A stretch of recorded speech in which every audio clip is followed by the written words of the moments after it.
Warga bergotong royong menyelamatkan barang yang masih dapat diselamatkan dari reruntuhan rumah yang ambruk karena tergerus tanah longsor.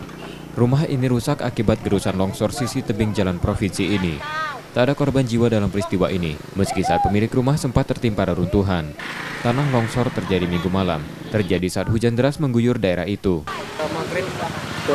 Saat itu kejadian itu gimana di cuaca di sini, Mas? Hujan derasnya kemarin. Hujan deras. Itu pihak BPBD sudah datang ke lokasinya atau belum? Belum datang. Itu saat kejadian itu ada penghuninya di dalam rumah? Ada 2 orang. 2 orang.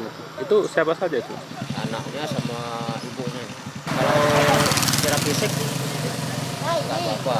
Berarti sempat tertimpa anak yang 2 Iya, itu? yang di dalam situ. Ini ya. Saat ini Dinas Sosial dan BPBD setempat sudah meninjau lokasi serta memberikan peringatan pada warga untuk waspada longsor di wilayah itu. Setia Budi, Kompas TV, Ogan Komering Ulu Selatan, Sumatera Selatan.